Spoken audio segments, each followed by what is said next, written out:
You think a $47 million deal would die in a boardroom bloodbath? A scandal? A lawsuit? No. This one died over coffee. One arrogant brat's boastful words at a cafe counter became the match that torched his father's empire. And me. I was there to watch it burn, to fan the flames, to make sure the ashes spelled out exactly whose victory this was. Some people forgive, some forget. I do neither. I calculate. I wait.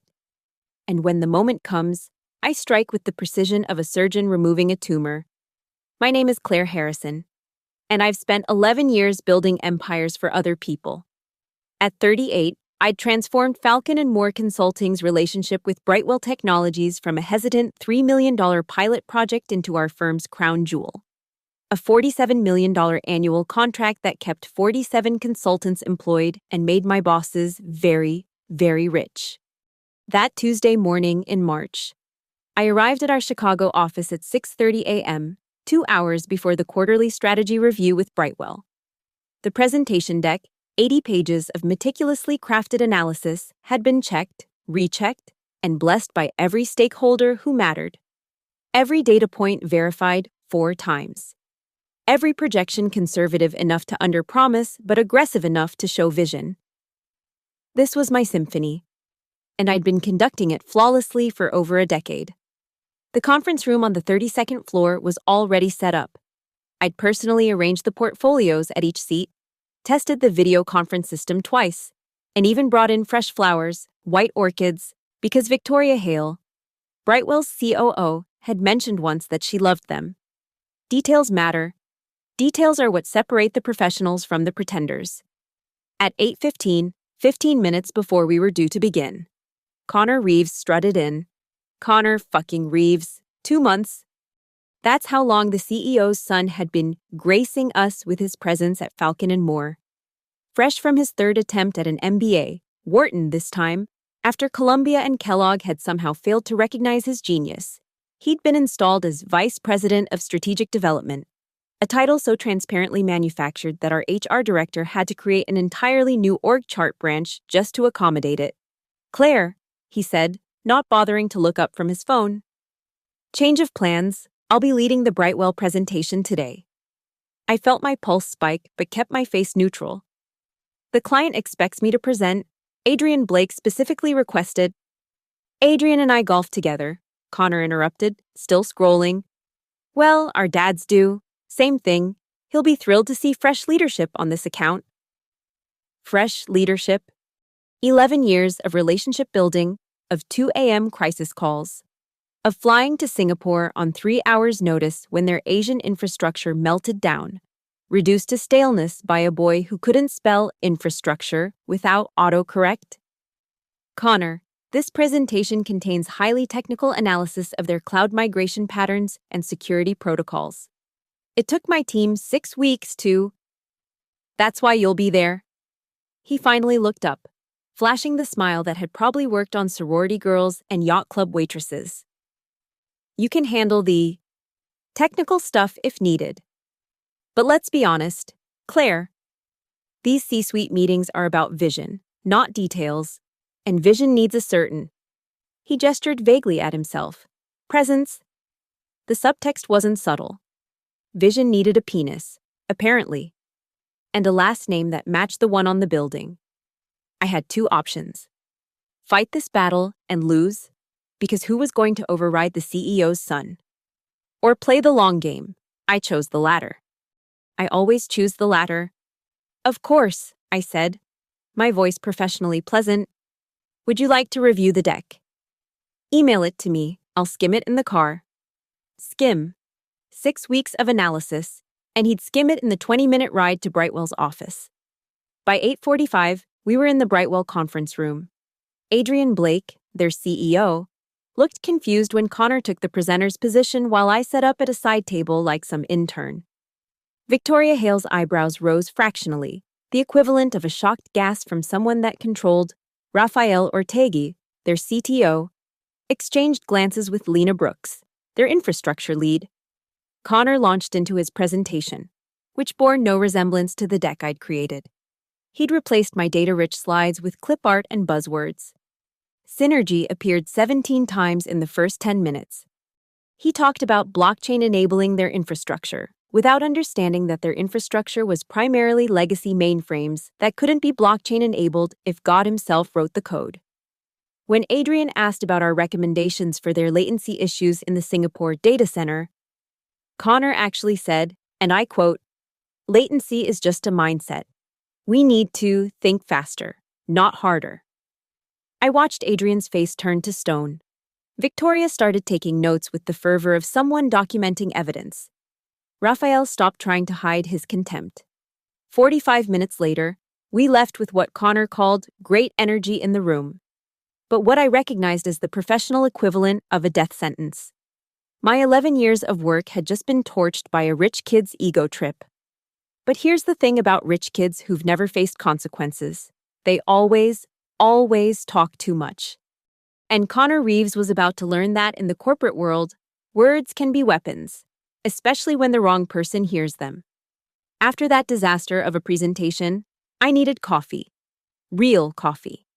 Not the burnt water our office Keurig produced, the copper mug. An indie coffee shop 3 blocks from our building had become my sanctuary over the years. Exposed brick walls, mismatched vintage furniture, and most importantly, a pour-over that could resurrect the dead. I was sitting in my usual corner, hidden behind a massive fiddle-leaf fig plant, reviewing my resume for the first time in 5 years, when I heard his voice.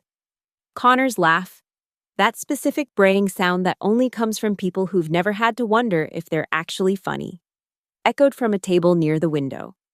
He was with someone I vaguely recognized from his Instagram stories. Tyler something. Another trust fund baby playing at business. "Dude, you should have seen it," Connor was saying, loud enough for half the cafe to hear. "I completely took over that Brightwell meeting today. Just walked in and told Claire, she's this middle manager who's been camping on the account forever, that I'd be handling it." My fingers tightened on my mug. "She looked like she was going to cry," he continued, laughing. 11 years, bro.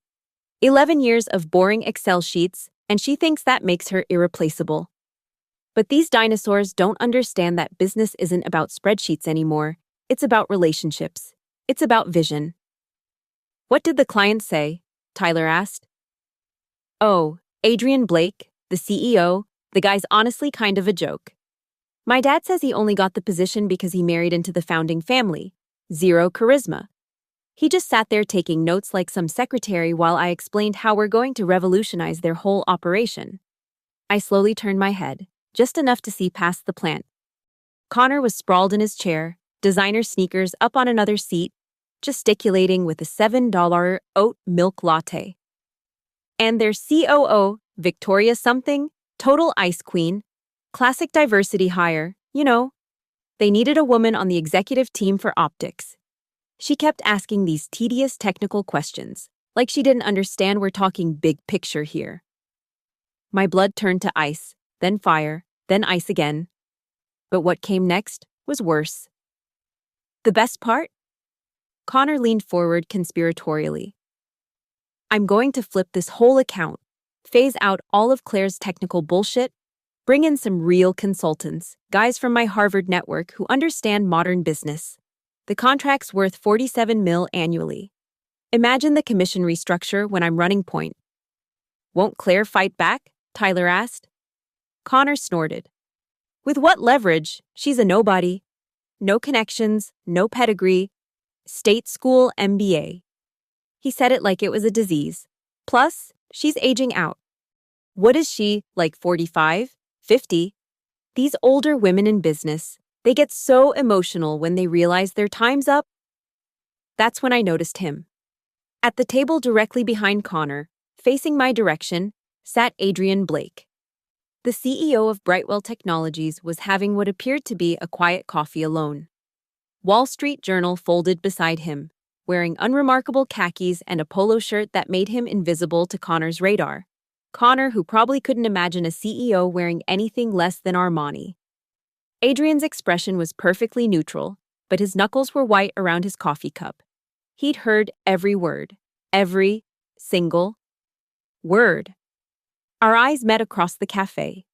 Adrian Blake, the joke, CEO with zero charisma, looked at me with the kind of cold fury I'd only seen once before, when a competitor had tried to poach his entire engineering team. I could have warned Connor.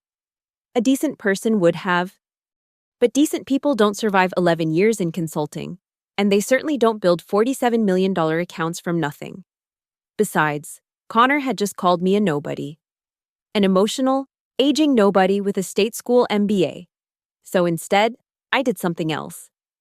I raised my coffee cup to Adrian in the tiniest of toasts. He blinked once, slowly, deliberately, message received, then returned to his newspaper. Connor kept talking, his voice getting louder with each anecdote about how he was going to disrupt the Brightwell account, how he'd already identified redundancies, my team, how his father had promised him full autonomy by year end. The funniest part about that Victoria chick, Connor was saying, is she actually thinks she understands infrastructure. Like, honey, just because you memorize some IT terminology doesn't mean you belong in the C-suite. These diversity quotas are killing American business. Behind him, Adrian Blake pulled out his phone and typed something quickly. Then he stood, walked past Connor's table without a glance, and headed for the door. As he passed my corner, he dropped something on my table, his business card, on the back, in precise handwriting. Tomorrow, 7 a.m., the Foundry. Bring your real presentation. I watched Connor continue his performance, oblivious to the fact that he'd just hammered the final nail into his own coffin. In my 11 years at Falcon & Moore, I'd learned many lessons, but perhaps the most important was this. In business, as in war, the deadliest enemy is the one you never see coming. And Connor Reeves, in his arrogance and privilege, had just made himself visible to exactly the wrong people. The Foundry was exactly the kind of place Victoria Hale would choose. Understated, expensive, and serving breakfast at hours when normal people were still hitting snooze. I arrived at 6:55 a.m. to find her already seated in a private booth, 2 laptops open, wearing a navy suit that probably cost more than my monthly rent. Claire, she said, gesturing to the seat across from her.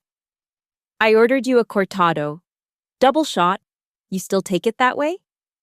The fact that she remembered my coffee order from a single breakfast meeting 3 years ago told me everything about why she was COO at 35, while Connor was still trying to spell synergy.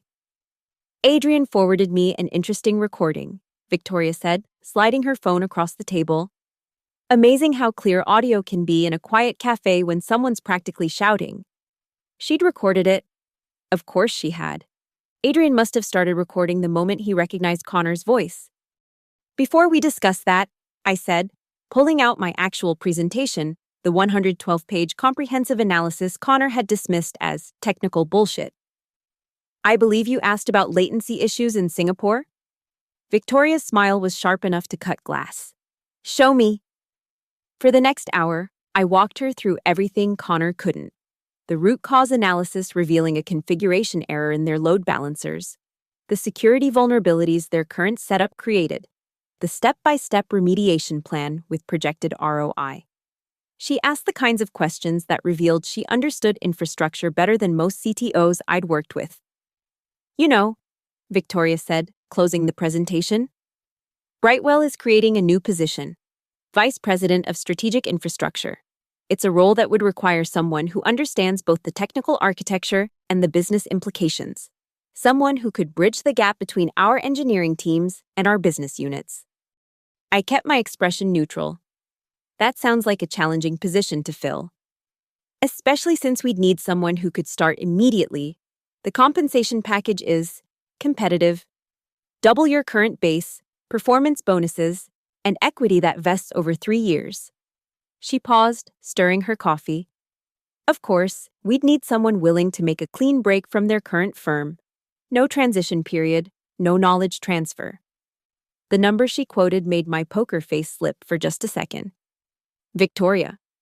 I have a contract with Falcon & Moore, non-compete clauses, which become void if Falcon & Moore loses the Brightwell account due to performance issues, she interrupted. Our legal team has reviewed your agreement thoroughly. If we terminate for cause, say, massive incompetence in a client presentation, you're free to accept employment with us immediately. The chess pieces were arranging themselves on the board. And my team? We have 2 other open positions. Senior director roles. I believe you work closely with Maya Porter and Jacob Flynn? She'd done her homework.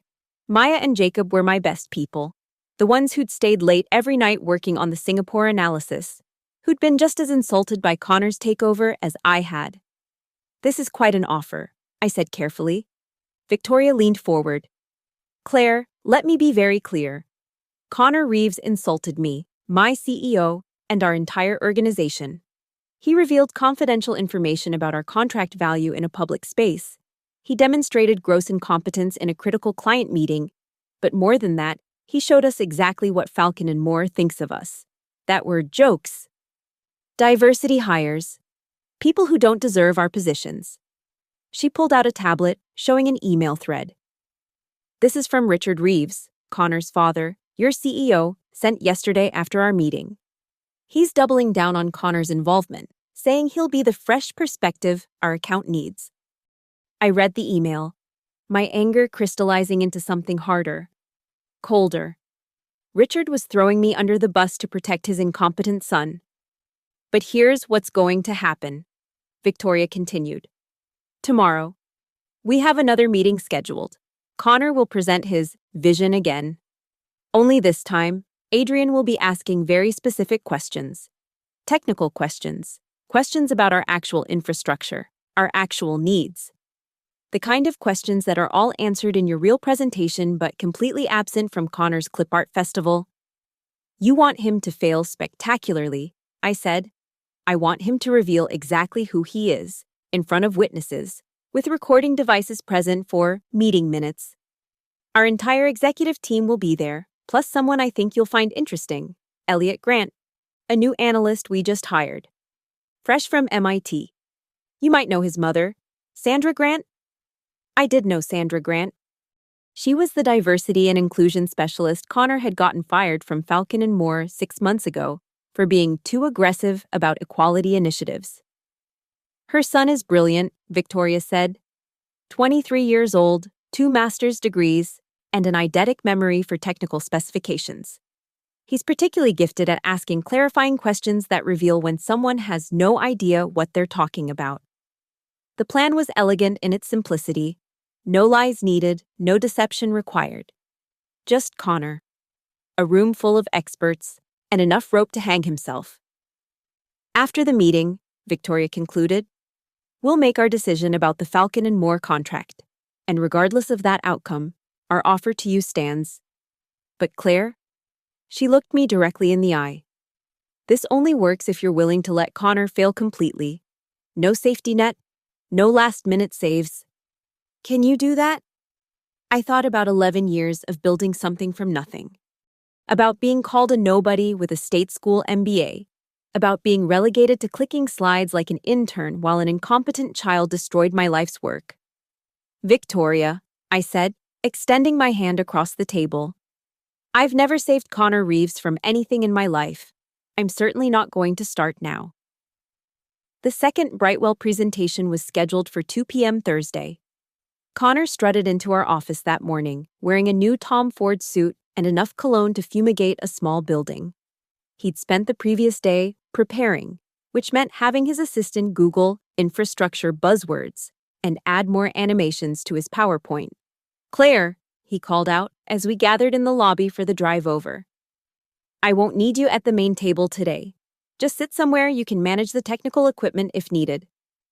The technical team, Maya, Jacob, and 2 junior analysts, exchanged glances. They'd been explicitly uninvited by Connor, who declared too many cooks spoil the broth and executives don't want to be overwhelmed by the help. Of course, I replied, maintaining the same neutral tone I'd perfected over the past 2 days. I'll handle the equipment. Connor turned to our CEO's assistant. Make sure my father knows I've got this under control. Full command of the situation. The ride to Brightwell's headquarters was 23 minutes of Connor on speakerphone with various fraternity brothers, loudly discussing his big presentation and how he was about to close the deal of the century. The driver caught my eye in the rearview mirror, his expression carefully blank. Brightwell Technologies occupied the top 15 floors of a glass tower overlooking the Chicago River. The executive conference room on the 50th floor was designed to intimidate. Floor-to-ceiling windows, a table that could seat 30, and a view that made you feel like you owned the city. The room was already set when we arrived. Adrian Blake sat at the head of the table. Victoria Hale to his right. Rafael Ortega, the CTO, had his laptop open, fingers steepled. Lena Brooks from Infrastructure was reviewing what looked like technical specifications. And at the far end, almost invisible in a modest gray suit, sat Elliot Grant. Sandra Grant's son was everything Connor wasn't: quiet, attentive, taking notes by hand in a moleskin notebook. When Connor entered, Elliot's eyes tracked him with the focus of a predator identifying prey. "Gentlemen, ladies," Connor announced, though no one had invited him to start. "Thank you for making time in your busy schedules. Today, I'm going to show you the future of Brightwell Technologies." He launched into his presentation with the confidence of someone who'd never faced real scrutiny. Slide after slide of meaningless jargon, each transition more elaborate than the last. Quantum-ready infrastructure, blockchain-enabled security protocols, AI-driven decision matrices, words strung together like a random password generator. I sat at the side table, ostensibly managing the laptop but actually documenting every ridiculous claim. My phone, hidden beside the computer, was recording everything. 15 minutes in, Adrian raised his hand. "Mr. Reeves, can you explain what you mean by quantum-ready infrastructure?" Connor's smile never wavered. "Absolutely. It's about future-proofing your systems for when quantum computing becomes mainstream, making sure you're ready for that paradigm shift." "Interesting," Raphael interjected. "Which specific quantum algorithms would we implement for our current PostgreSQL databases?" Connor's hand moved to his collar. "Well, that's a technical detail we'd work out in implementation." "I see." Raphael made a note. "And these blockchain security protocols, would those replace our current OAuth 2.0 authentication system?" "They would enhance it," Connor said, clearly not knowing what OAuth was. That's when Elliot spoke for the first time. "Mr. Reeves, I'm new here, so forgive my ignorance, but on slide 17, you mentioned eliminating redundant data loops. Could you identify which specific loops in our Singapore data center are redundant?" Connor pulled up slide 17, which showed a generic flowchart he'd pulled from Google Images. "These loops here," he pointed vaguely at the screen, "are creating unnecessary latency." "Those are cooling system diagrams," Lena said flatly, "for our HVAC, not our data architecture." The room went silent. Victoria pulled out a thick document, my real presentation, I realized. "Mr. Reeves, I have here an analysis that identifies the actual cause of our Singapore latency issues. It traces the problem to misconfigured BGP routing tables and provides a remediation timeline. Are you familiar with BGP? Border, Gateway, Protocol," Connor said slowly, like he was defusing a bomb. "And what does it do?" Victoria pressed. Connor's forehead was starting to shine. "It manages borders between gateways." Elliot raised his hand again. "Mr. Reeves, in your experience, what's the typical TTL for BGP route advertisements? The typical time to live?" Connor was drowning now, grasping for any piece of driftwood. "That's correct. What would you recommend for our Asian network?" "I would need to review your specific setup." "But you just presented a complete infrastructure overhaul," Adrian said quietly. "Surely you've reviewed our setup already." The destruction was methodical, surgical. Each question revealed another layer of incompetence. Connor tried to deflect, to return to his prepared slides, but they wouldn't let him. They dissected every claim, every buzzword, every piece of nonsense he'd assembled. 40 minutes in, Connor's suit was soaked with sweat. His hands shook as he clicked through slides that now seemed to mock him with their meaninglessness. "Mr. Reeves," Adrian finally said, his voice carrying the kind of quiet authority that only comes from actual competence. "I have one final question. Yesterday, at the Copper Mug Café, you shared some interesting perspectives about Brightwell's leadership team.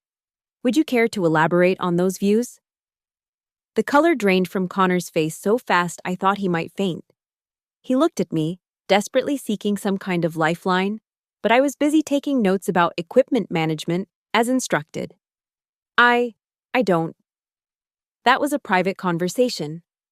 In a public space, at considerable volume, Adrian noted, "Where you called me, and I quote, kind of a joke, who only got the position because he married into the founding family," Victoria added, "and identified me as a classic diversity hire and ice queen who doesn't understand infrastructure despite asking tedious technical questions."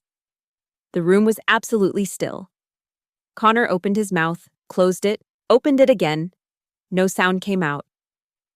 "I think we've seen enough," Adrian said, standing. "Ms. Harrison, would you please remain after Mr. Reeves leaves? We'd like to discuss the actual analysis of our infrastructure needs." The interrogation that followed was a masterclass in corporate destruction. With Connor still in the room but effectively invisible, the Brightwell team pivoted to me, pulling out my 112-page analysis that Victoria had been circulating among them. "Ms. Harrison," Raphael began, his tone shifting from predatory to professional. "Your root cause analysis identifies 17 specific points of failure in our Singapore infrastructure. Can you walk us through the primary bottleneck?" I stood, moving to the main presentation screen without asking permission. Connor, still seated, looked like he'd been hit by a truck. "The primary issue isn't actually in Singapore," I explained, pulling up my detailed network diagrams. "It's in the Hong Kong interconnect. You're routing 73% of your Asian traffic through a single point of presence that was configured for 2019 traffic levels. The Singapore latency is a symptom, not the disease." "And the solution?" Lena asked, though her slight smile suggested she already knew. "Three-phase remediation. First, redistribute traffic across your Sydney and Tokyo POPs. You have unused capacity there. Second, upgrade the Hong Kong interconnect. I've already gotten preliminary quotes from 3 vendors. Third, implement intelligent routing based on real-time latency monitoring. Total implementation time, 6 weeks. Cost, $2.3 million. Annual savings from reduced downtime, $8.7 million. Elliot raised his hand. "Ms.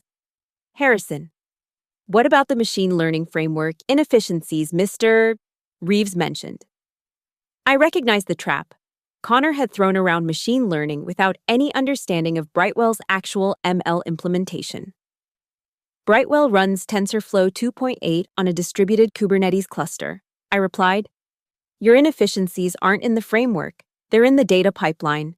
You're pre-processing the same datasets multiple times across different nodes. My recommendation is on page 67. Implement a shared caching layer using Redis. It would cut your GPU costs by 30%. "You mean you actually looked at our code?" Raphael sounded genuinely surprised. "With your permission, we analyzed 6 months of logs. Maya Porter, one of my senior analysts, identified the redundant processing patterns. She has a PhD in distributed systems from Carnegie Mellon. The same Maya Porter that Mr. Reeves plans to replace with his Harvard network?" Victoria asked, her voice dripping acid. Connor finally found his voice. "I never said." "We have the recording," Adrian cut him off.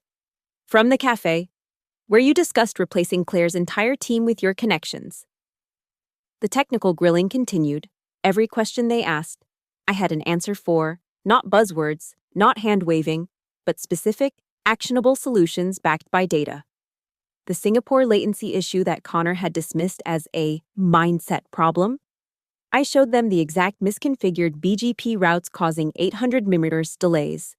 The blockchain security he'd promised, I explained why it was not only unnecessary but would actually decrease their transaction throughput by 60%.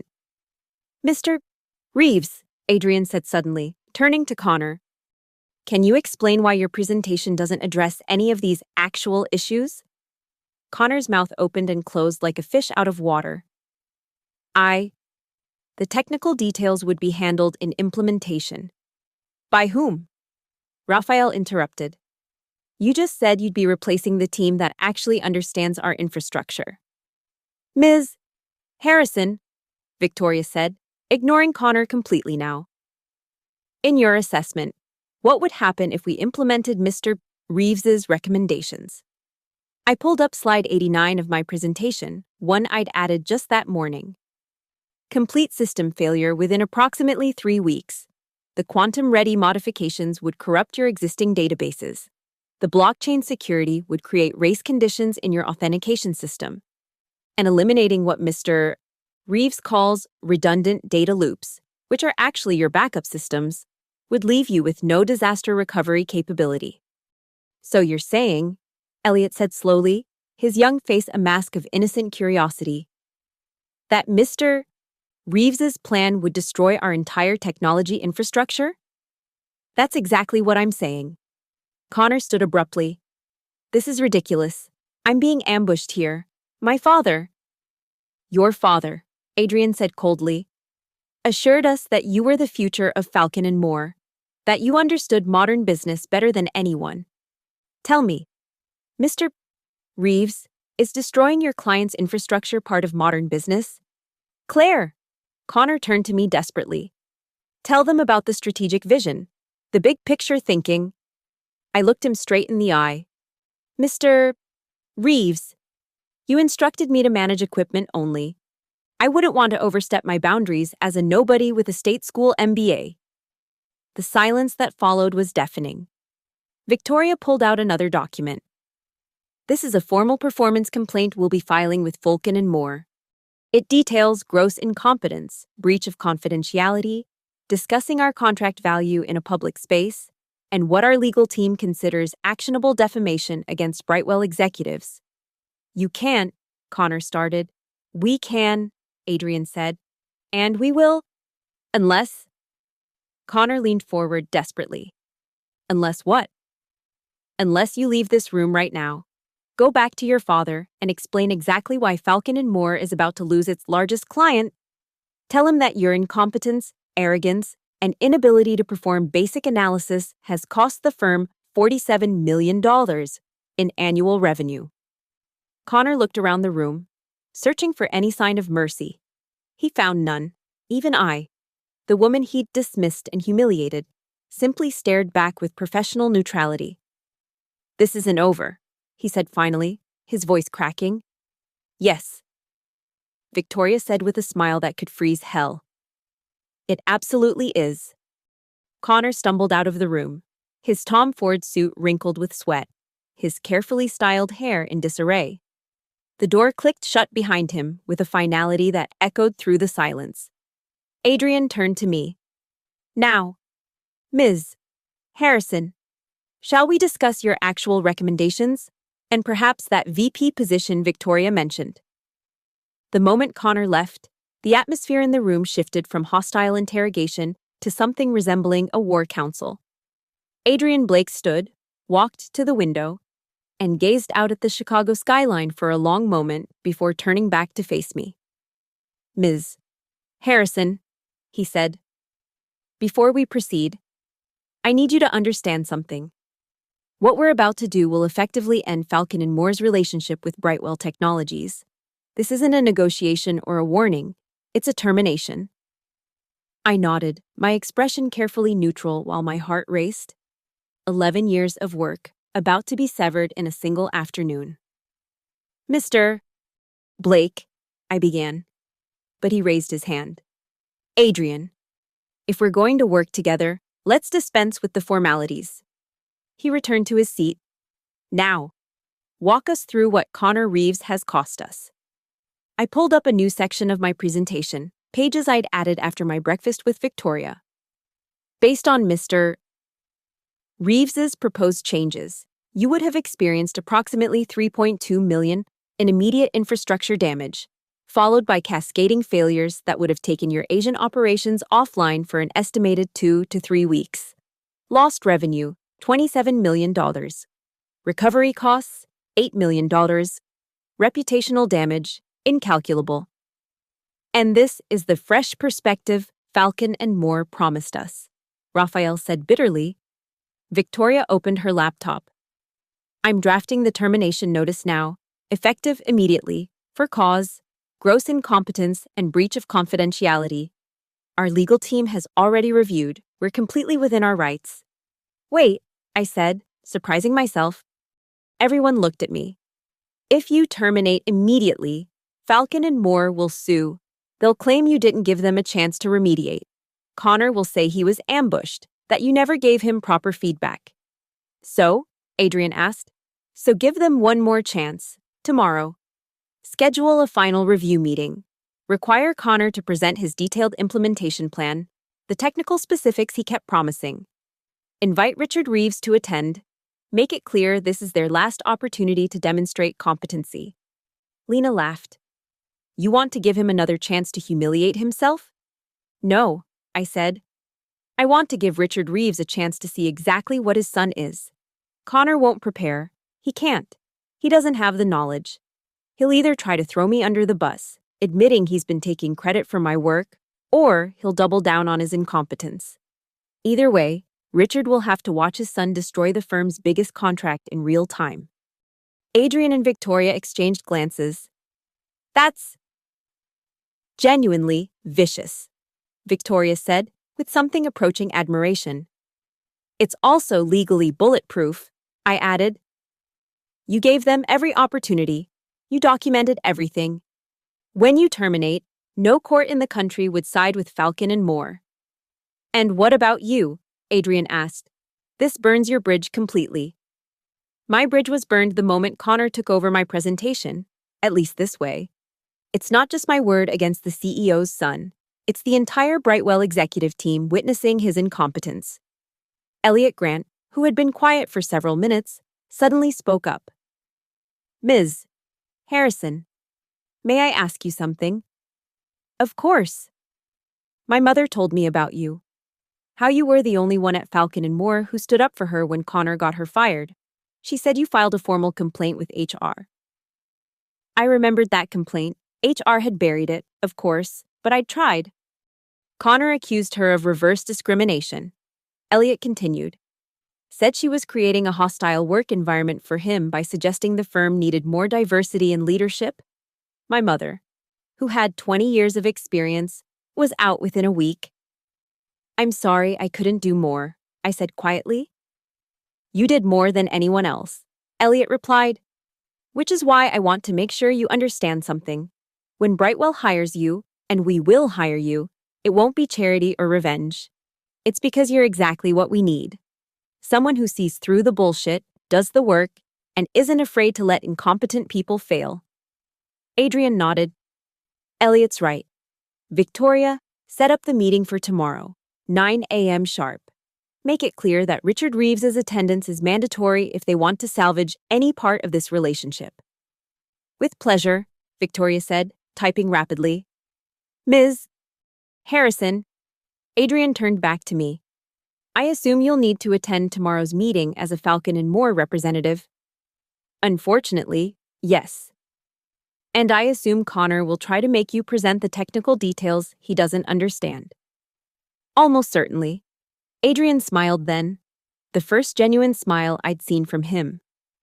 Then I suggest you prepare 2 presentations, one that could theoretically save the contract if delivered competently, and one that documents every single way Connor Reeves has failed.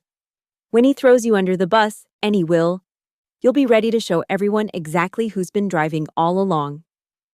Oh, Victoria added, looking up from her laptop. I've copied Richard Reeves's entire board of directors on the meeting invitation. They should probably see where their CEO's nepotism leads. The termination letter was drafted, signed, and ready. All that remained was tomorrow's execution. Connor Reeves thought he'd won by stealing my presentation, by reducing me to nothing more than a slide clicker. He was about to learn that in corporate warfare, the most dangerous enemy isn't the one who fights back immediately.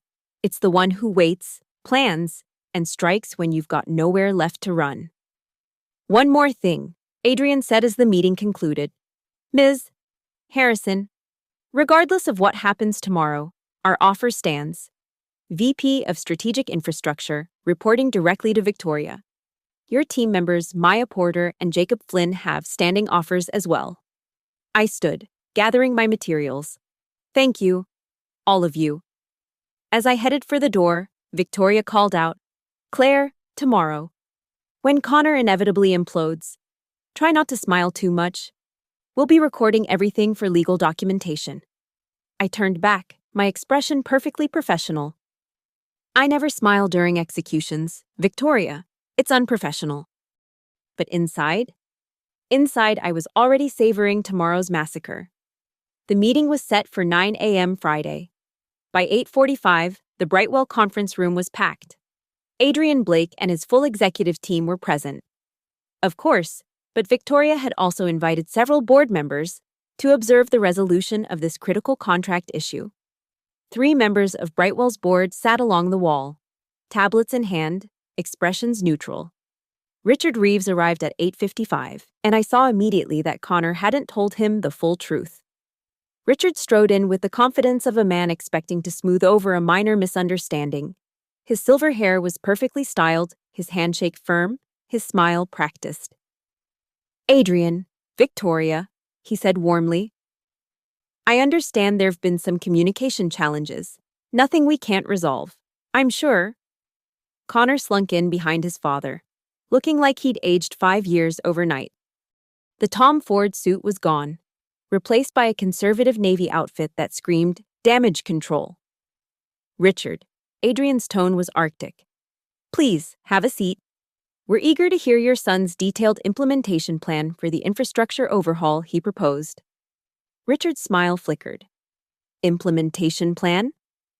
Yes, Victoria said, sliding a document across the table. Yesterday, Connor assured us all technical details would be handled in implementation. We're ready to see those details now.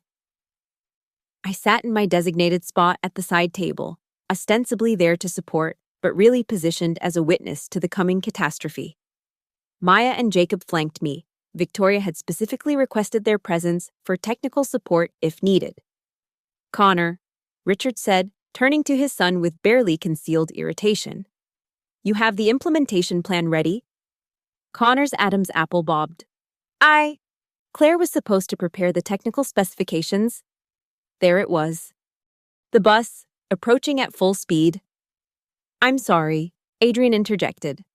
But Connor explicitly told us he would be handling all aspects of this account going forward. He said Claire's approach was outdated, too focused on technical bullshit. I believe were his exact words. Richard's face darkened. Connor? That's not, I meant. Connor was drowning again. Claire, show them the technical plan. I stood slowly, professionally. Mr. Reeves, I wasn't assigned to create an implementation plan for your proposed changes. You specifically instructed me to only handle equipment management for these meetings. But you know I meant. I know you told the entire office that you were taking full control of the Brightwell account, I said calmly. I have the email you sent to all staff announcing your leadership of this engagement. Victoria pulled out her phone. We also have audio from the Copper Mug Café, where you discussed replacing Claire's entire team with your Harvard connections. Would you like me to play it for your father? Richard's face went from red to white. Audio? Adrian nodded. Your son was quite vocal about his opinions. Called me a joke, who only got my position through marriage. Called Victoria a diversity hire who doesn't understand infrastructure. Discussed confidential contract values in a public space. Should I continue? This is a setup, Connor protested. They're trying to. To what? Raphael interrupted. To make you demonstrate basic competency? To ask you to explain your own proposals? That's a setup. One of the board members, an older woman with steel gray hair, spoke for the first time. Mr. Reeves, Connor, Can you explain what BGP is? Connor looked at her blankly. Border Gateway Protocol. And what does it do? Silence. It's a fundamental internet routing protocol. The board member continued. Basic knowledge for anyone proposing infrastructure changes. Can you name a single routing protocol? More silence. Richard stood abruptly. We need a moment. Sit down, Richard, Adrian said quietly. We're not finished. The authority in his voice was absolute. Richard sat. Claire, Victoria said, do you have an implementation plan for addressing Brightwell's actual infrastructure needs? I pulled out my laptop. I have a comprehensive 112-page analysis with a phased implementation plan, vendor contracts ready for signature, and a team ready to begin Monday morning. But you don't work for us, Adrian noted. You work for Falcon and Moore. For the next... I checked my watch. 7 minutes. Yes. Richard's head snapped toward me. What? I pulled out an envelope from my bag. My resignation letter, effective 9 a.m. Maya Porter and Jacob Flynn have submitted identical letters. You can't, Connor started. Actually, I can. When Falcon and Moore loses the Brightwell contract for cause, which is about to happen, our non-compete clauses become void. We're free to accept employment with Brightwell immediately. This is conspiracy, Connor shouted. You planned this. No, I said, looking him directly in the eye. You planned this. The moment you decided to take credit for 11 years of my work. The moment you called me a nobody with a state school MBA. The moment you thought nepotism was more important than competence. Victoria stood, picking up a formal letter on Brightwell letterhead. Mr. Reeves, Richard, this is our formal termination of the Falcon and Moore contract, effective immediately. For cause? Gross incompetence, breach of confidentiality, and failure to meet basic performance standards. She slid another document across. This is an offer letter for Claire Harrison as our new Vice President of Strategic Infrastructure. Similar offers are extended to Maya Porter and Jacob Flynn. And this, Adrian added, producing another document, is a formal complaint we'll be filing with the Illinois Business Council regarding Connor Reeves's professional conduct, including his defamatory statements about Brightwell executives. Richard looked at his son, then at me, then at the termination letter. Connor, tell me you can fix this. Connor's mouth opened, but no words came out. For once, finally, he had nothing to say. Claire, Victoria said, do you accept our offer? I looked at Richard Reeves, the man who'd promoted his incompetent son over me. At Connor, who'd thought he could steal my work and discard me like trash. At the board members, who were documenting every second of this humiliation. Yes, I said, I accept. The board member who'd questioned Connor made a note. Mr. Reeves, Richard. I think the board will want to discuss this situation.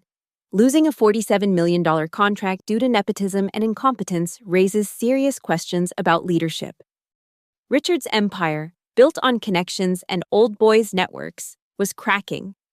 And Connor, the entitled prince who'd never faced consequences, was watching it all come down. Meeting adjourned, Adrian announced.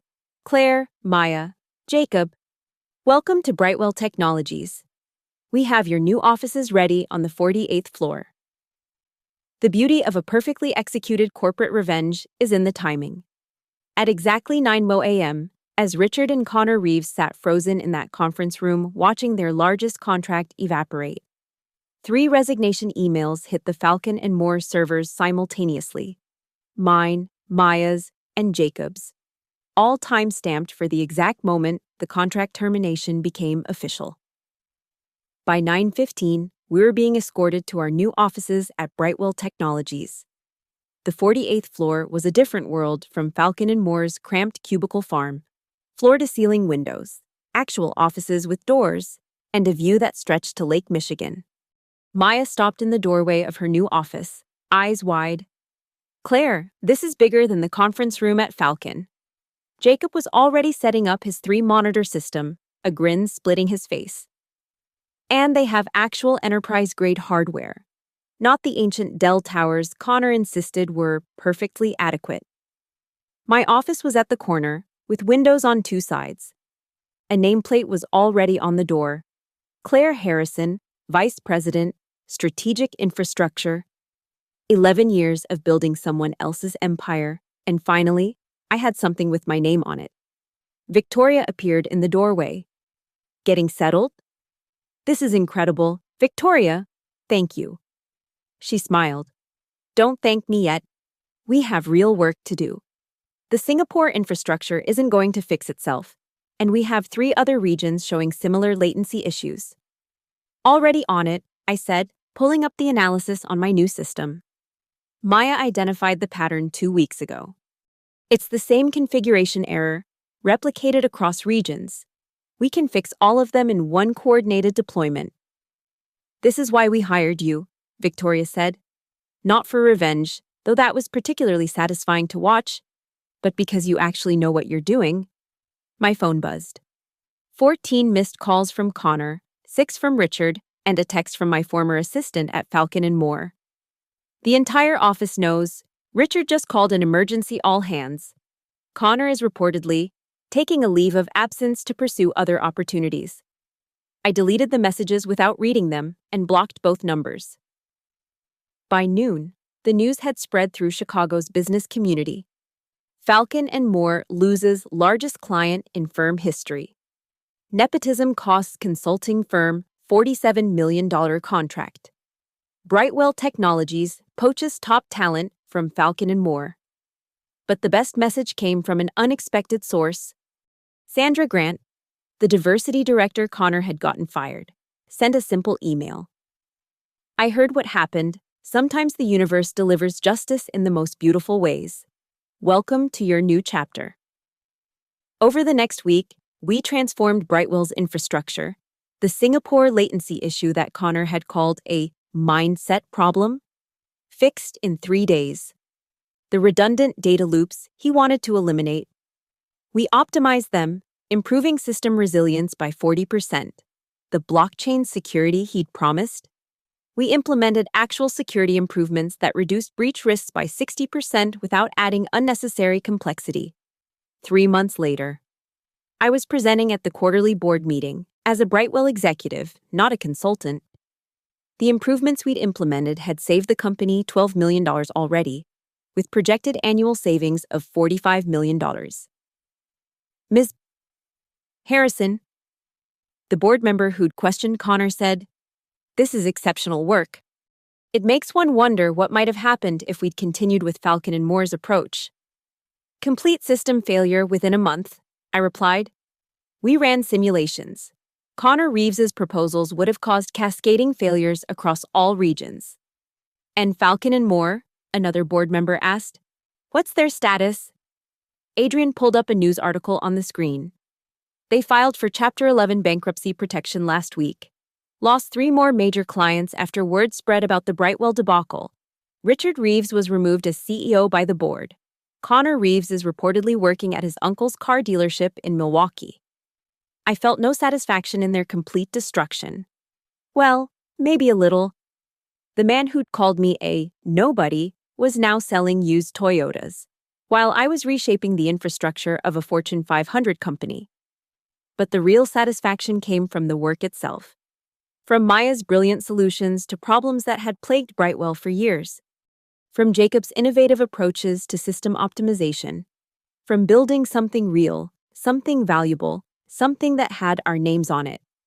6 months after that fateful coffee shop encounter, I stood in my office, looking out at the Chicago skyline.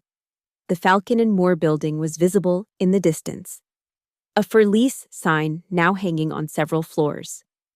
Victoria knocked and entered. "You know, I never asked. How did you stay so calm? When Connor was stealing your work, destroying everything you'd built?"